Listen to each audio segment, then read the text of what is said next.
Children were picked up from outside school gates. Teachers knew. Pastoral teams went looking for children and picked them up from houses. And these are 14-year-old girls, white girls, 14-year-old working class, from houses with Asian men, men in their 30s, 40s, 50s. There's statutory safeguarding protocols that should have been followed. All of that went by the wayside. Of course, the classic takeaways and the nighttime economy went, but it was organised. It was organised. Shabir Ahmed, the ringleader of the Rochdale grooming gang, worked out of a community centre. He was selling children out of a community centre. He had a black book of his, and he was making appointments. All of it hidden. He was establishment. He also was a senior figure on the board of trustees of the Citizens Advice Bureau. These are establishment Asian figures involved in the systematic grooming and gang rape of working class white girls. And Shabir Ahmed was a prominent figure in the Labour Party, and there are councillors to this day in that council chamber who knew him. These were racially motivated crimes, where the victims were white and considered to be an underclass by a metropolitan liberal, so-called liberal elite of whites who considered these white girls to be, and this isn't my words, making lifestyle choices. These are the words of the social workers. How can a 12-year-old girl make a lifestyle choice to be in a takeaway, on the top floor of a takeaway with 20 men downstairs waiting to take their turn? It's horrific. Once you go into the graphic details of what happened, it's horrific. Yet none of these people are arrested. None of these people have been prosecuted. Why? It's because working class white girls were a price worth paying. They didn't matter enough. In a town like mine, they didn't matter enough. What did matter enough? What was more votes, important than that? Votes, power. 100% votes and power. The girls were white, and these were racially motivated crimes.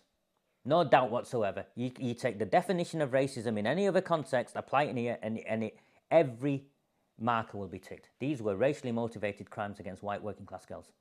Which demographic is responsible for grooming and rape in these northern town scandals? Predominantly Pakistani, occasionally Bangladeshi, almost exclusively Muslim.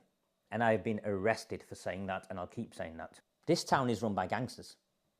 And the Labour Party are in bed with gangsters. And the reason why they're in bed with them is because they're reliant on the block vote.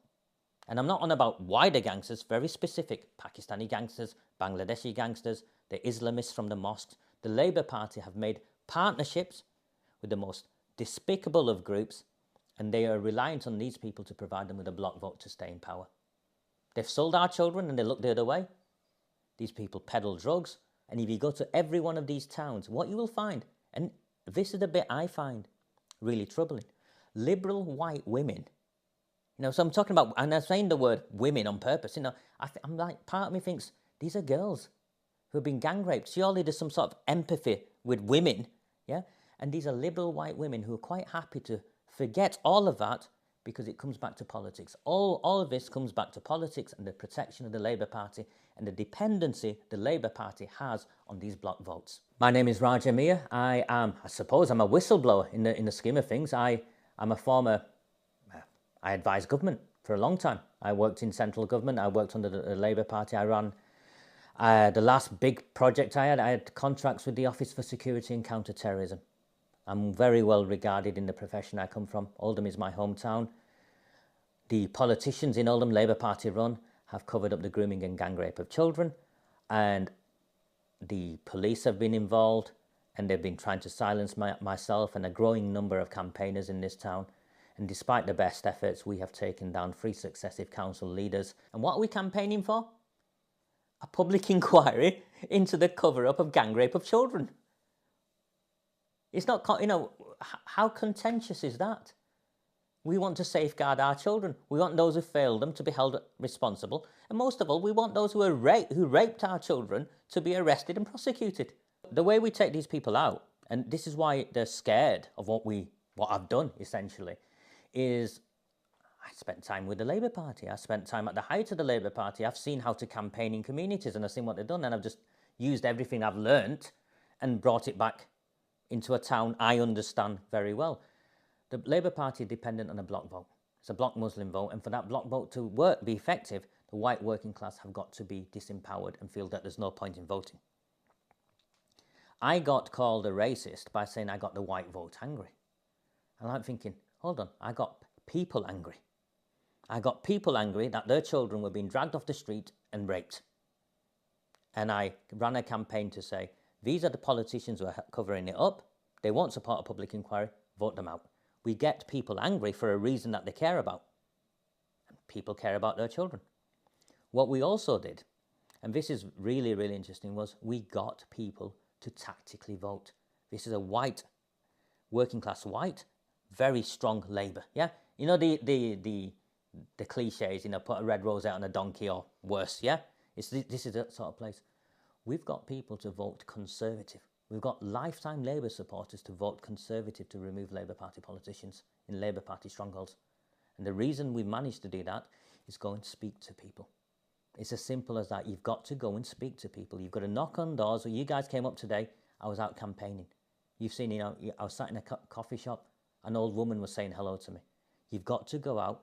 These people, the white working class in a town like mine aren't the racists that the metropolitan elite would like to think they are.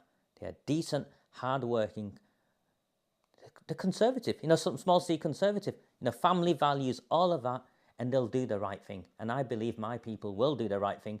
And as long as someone leads them, someone comes forward and stands for them for the right reasons, because this is why the far right failed, because they never championed this for the right reasons. We are championing this for the right reasons. These are our children. This is our town. We want justice. And we're very, very clear. And we've won.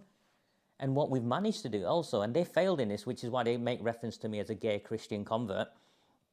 The gay Christian convert bit is these are the things that Islamically they can kill me for. Yeah? Is because someone like me in the Asian communities is just as powerful, because when you come into the Asian communities, there are plenty of people that want nothing to do with this. And the Labour Party has always divided and ruled. Divide and rule one from the other, yeah? And what someone like me does is actually, my message resonates equally in the Asian communities with those who want nothing to do with the gangsters as it does in the white working class communities. And we would never have won in those places if we hadn't got both white and Asian to go and vote for the candidates we've supported. And yet we're the racists. Labour Party stronghold is Oldham. 47 councillors they had when we started. They're down to 32. 2 more and this council goes into no overall control. We took out Amanda Chadderton. Days before we take out Amanda Chadderton, the police hammer down my door. And I've been arrested multiple times before this. The police hammer down my door and arrest me on an anonymous complaint from someone that I was racist somewhere. I go to the police station, and by now I've got a legal team. My lawyer turns up, and he's like, Roger, they've already sent a fast-track charging decision to the CPS without interviewing you. And the reason they're doing that is they want to keep you on remand so you can't campaign in the lead up to the election. This is the 21st century liberal Western democracy, and the police are interfering in the election process, in the democratic process. The members of the rape gangs were powerful individuals in the communities I come from. They controlled votes. In the communities I come from, the votes, you don't go to and we talk about a block vote, it's postal votes. It's postal votes. This isn't someone going and putting an X, it's postal votes. This isn't voter fraud of someone turning up and not knowing who they are. This is postal votes. These people control postal votes. If I have 100 postal votes, I have power. If I have 1,000 postal votes, I can do whatever I want. And these people were protected because of the votes that they controlled. And no one wants to go there. The government won't go there. Go into any community such as mine, where the minority are the majority politically, overrepresented, overpowerful politically because of the white disengagement, white working class disengagement from voting, and you will see the same. Postal vote fraud is endemic, and postal vote fraud is at the centre of this. And what am I campaigning for? A public inquiry into why children in my hometown were groomed and gang raped in plain sight, and the authorities turned a blind eye. And I have a clear understanding of what took place. This is political. This is a Labour Party dependent on a block vote and willing to look the other way in exchange for making sure that block vote stays loyal. It's as simple as that. and they can call me racist as many times as they want. They can arrest me as many times as they want, but we're going to continue taking out Labour Party politicians in this town, including the MP, until we get a public inquiry. It's as simple as that.